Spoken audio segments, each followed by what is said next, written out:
remember when my child once said to me he only liked white bread, and I said, why don't you want to have wheat bread? I don't like strong bread. I like strong bread. Hey, it's Jimmy. Jimmy Santangelo, he's here. He's here to answer your questions if you have any. He can answer questions about wine, about beverages, cocktails.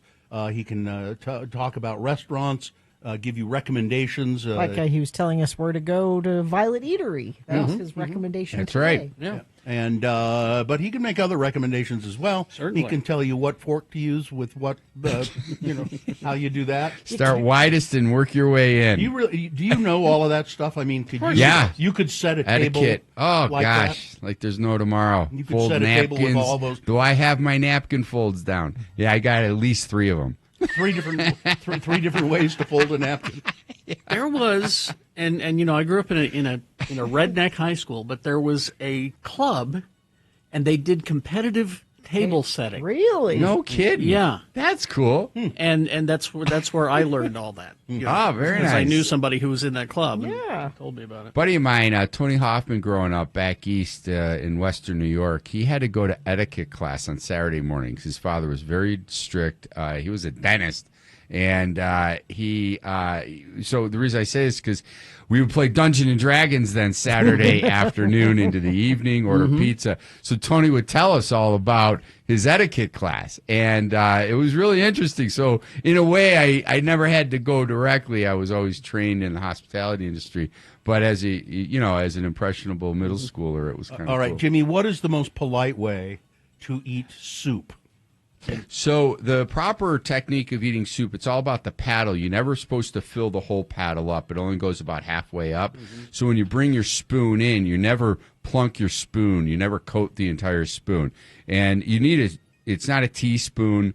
It's not a larger spoon. It's actually a soup spoon. So it's it's a perfect circle, if you will. And then that comes up. So it's more ladle-like. And you drop it in, and then and the reason for that is so the top of the soup on the inside of the spoon doesn't hit the top of the lip of the person eating it. So it's very delicate. I had heard, and I don't know if this is true. Must take you're forever. always supposed to always ladle your soup up away from you. You square it. Ah, You go right. up. Yeah. You go up straight and in. Right. And down. I've not done it that way. I think that it is a technique, but then that is different than what I was explaining, where if you drew it towards you, lift up those, Gina said, and then bring it in square and then drop. Now, here's another etiquette thing that growing up, I was always taught when you have a knife and a fork and you're going to cut a piece of steak. You cut a piece of steak, then you put the knife down, you put the fork back into your right hand, and you eat the piece of steak. That's an American style, yeah. And then I went to Europe and I saw people fork in one hand, knife in the other hand, just going at it. And I thought, well, that's just rude. And then I said, no, this is European style. And one of the things that was impressionable for me that I adopted when going to Europe as a kid was having the fork upside down, and I do that where you put the food on top of the fork, and I started doing that just out of habit because I was always creating my perfect bite of food on the plate. I'm a big eater. I eat everything, so it's not because I was cutting down anything. It was just but I wanted that perfect bite, and then the sip of the wine and things like that. But I do not. I'm an American eater where I have my fork in my right hand, knife in my left. But what I find interesting is when you're done with the meal, what you do with your utensils.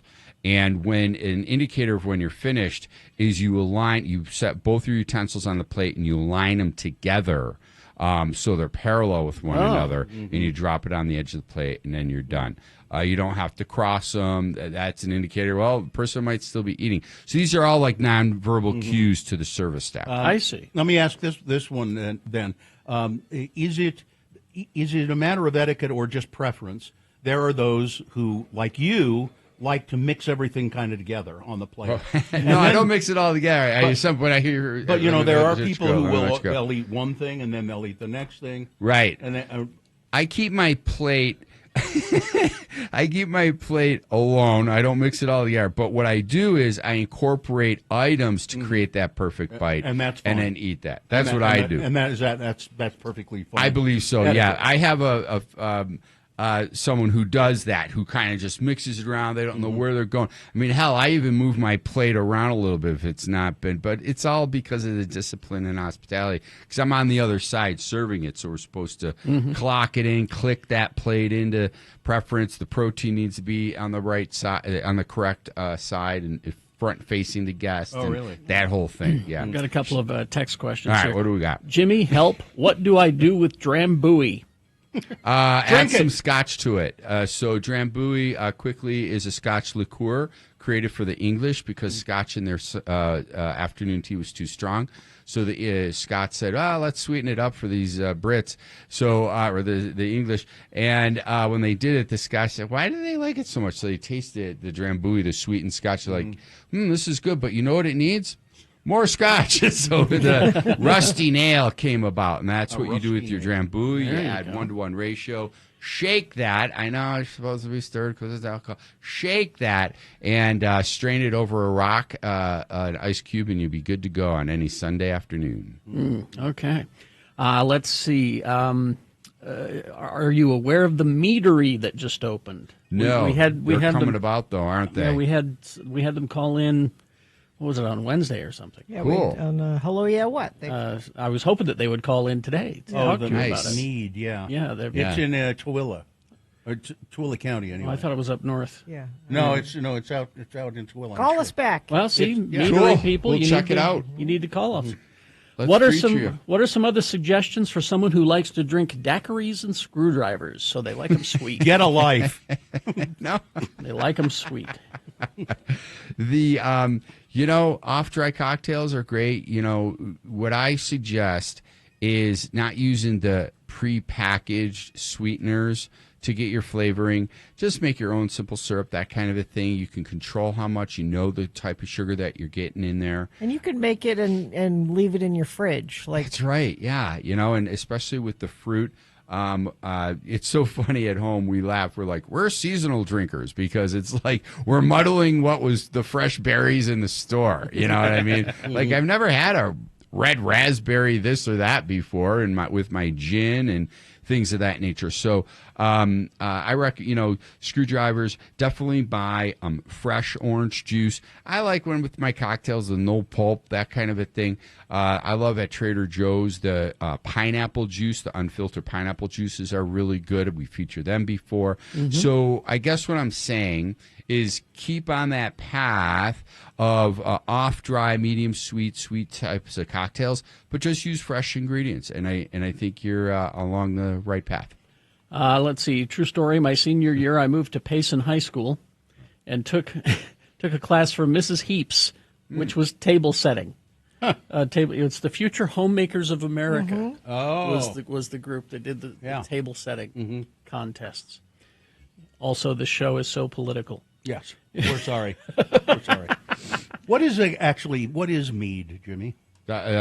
Fermented honey. So your base material is honey rather than a grain, and think that you're making a beer. We had on the show, what was it, Sommel, that distilled honey. We had that, yeah. That we did from that's over yeah. at Beehive Distilling. Fantastic stuff. And a lot of people like that because, it's sugary, so it's going to ferment. So if you leave it off to the side, it's going to eventually ferment from wild yeast. If there's some liquid in there, your raw honey's not going to necessarily ferment. You need that, liquid component to it. So it must have been quite something to have that occur without knowing that was happening, thousands of years ago, and then to be able to drink that and have a bit of an intoxication. What a surprise. Yeah, what a surprise that would have been. That place is Mountain Meadery. Is that it? I think Cool. so, and it's in Grantsville. Grantsville. Yeah. Okay, there you go. All right. Check it out. We'll check it out. What do you got going on?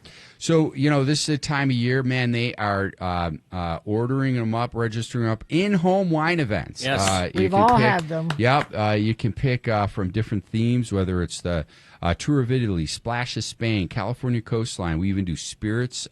These are all fun, educational, and entertaining events. You can have a sommelier in the comfort of your own home. We provide all the materials and beverage supplies and wine glasses. And go right to the wineacademyofutah.com to register and see our open availability. If you have any questions on it, don't hesitate to email me at jim@wineacademyofutah.com. There you go. Thanks, guys. Have a great weekend. Thank you. Jimmy Santangelo, Wine Academy of Utah. Thank you for the wine. You got it. Very good. Drink and you feel